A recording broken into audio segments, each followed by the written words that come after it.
Assalamualaikum warahmatullahi wabarakatuh. Perkenalkan, nama saya Laina Munasaroh. Saya dari Prodi Pendidikan Agama Islam. Nah, di sini saya membuat video untuk memenuhi syarat UTS mata kuliah strategi pembelajaran. Nah, di sini saya akan memaparkan tentang kasus intoleransi antar peserta didik yang berbeda latar belakangnya. Nah, untuk latar belakang dan deskripsi kasusnya, yaitu di suatu sekolah ada siswa yang diejek logat bicara karena berasal dari daerah tertentu, tidak mau berteman dengan siswa yang berbeda budaya atau mengucilkan teman karena kondisi ekonominya berbeda. Perilaku tersebut dapat menimbulkan perasaan tidak nyaman, sedih, bahkan menurunkan rasa percaya diri peserta didik yang menjadi korban. Nah, jika masalah ini terus dibiarkan, maka hubungan sosial antar peserta didik akan terganggu dan suasana belajar menjadi kurang kondusif. Oleh karena itu, diperlukan strategi pembelajaran yang mampu membantu peserta didik memahami pentingnya menghargai perbedaan dan menumbuhkan sikap toleransi dalam kehidupan sehari-hari. Nah, faktor-faktor terjadinya kasus ini yaitu pertama, kurangnya pemahaman tentang pentingnya menghargai keberagaman. Banyak peserta didik yang belum memahami bahwa setiap orang memiliki latar belakang yang berbeda dan semua perbedaan tersebut harus dihormati. Dan kedua, pengaruh lingkungan keluarga dan masyarakat. Cara pandang yang ditanamkan oleh lingkungan sekitar dapat mengaruhi sikap peserta didik terhadap orang lain yang berbeda dari dirinya.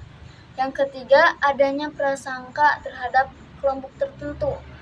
Peserta didik terkadang memiliki pandangan negatif terhadap orang lain tanpa mengenal mereka secara langsung. Selanjutnya, kurangnya kesempatan untuk berinteraksi dan bekerja sama dengan tim yang berbeda latar belakang sehingga peserta didik sulit memahami dan menghargai perbedaan yang ada. Nah, dampak dari kasus ini yaitu sikap toleransi dapat memberikan dampak yang cukup besar terhadap proses pembelajaran. Suasana kelas menjadi kurang nyaman karena adanya konflik atau sikap saling membeda-bedakan antara peserta didik. Peserta didik yang menjadi korban dapat merasa minder, malu, dan kurang percaya diri. Akibatnya, mereka menjadi kurang aktif dalam pembelajaran dan enggan berpartisipasi dalam kegiatan kelas.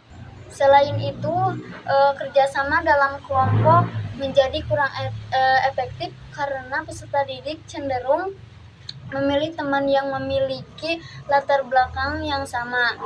Hal ini dapat menghambat perkembangan kemampuan sosial, komunikasi, dan kolaborasi yang sangat penting dalam proses pendidikan. Analisis kasus berdasarkan kajian pendidikan. Menurut teori pendidikan, sekolah memiliki peran penting dalam menanamkan nilai-nilai toleransi, empati, dan saling menghormati kepada peserta didik. Nah, sikap toleransi menunjukkan bahwa nilai-nilai tersebut belum berkembang secara optimal. Berdasarkan teori discovery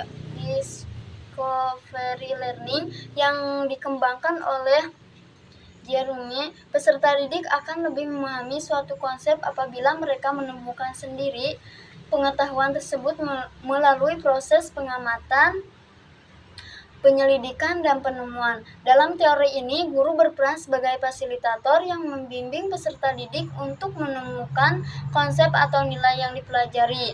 Nah, melalui proses menemukan sendiri, peserta didik tidak hanya menerima informasi dari guru, tetapi juga memahami makna dari informasi tersebut. Oleh karena itu, discovery learning dapat digunakan untuk membantu peserta didik menemukan sendiri pentingnya sikap toleransi dan menghargai perbedaan.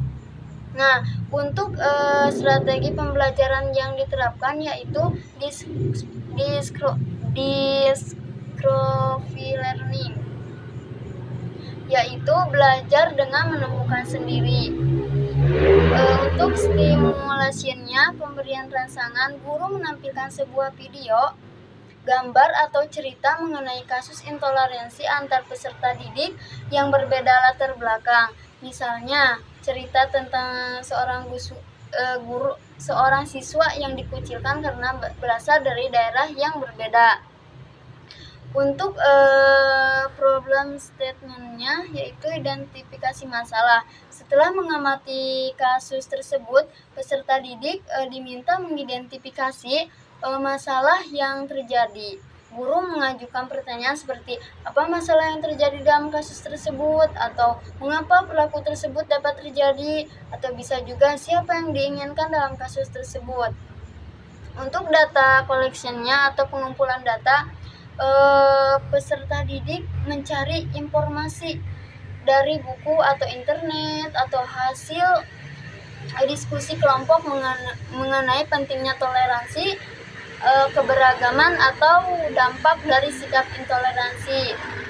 Untuk data processing atau pengolahan data, informasi yang telah diperoleh kemudian didiskusikan dalam kelompok. Peserta didik menganalisis penyebab, dampak, dan solusi dari kasus intoleransi yang sedang dibahas. Untuk verifikasi pembuktian, setiap kelompok menyampaikan hasil diskusinya di depan kelas. Kelompok lain memberikan tanggapan dan guru membantu mengarahkan peserta didik agar memperoleh pemahaman yang benar mengenai pentingnya menghargai perbedaan. Untuk menarik kesimpulan, peserta didik bersama guru menyimpulkan hasil pembelajaran dari proses tersebut. Peserta didik menemukan sendiri bahwa sikap toleransi sangat penting untuk menciptakan lingkungan sekolah yang aman, nyaman, dan harmonis.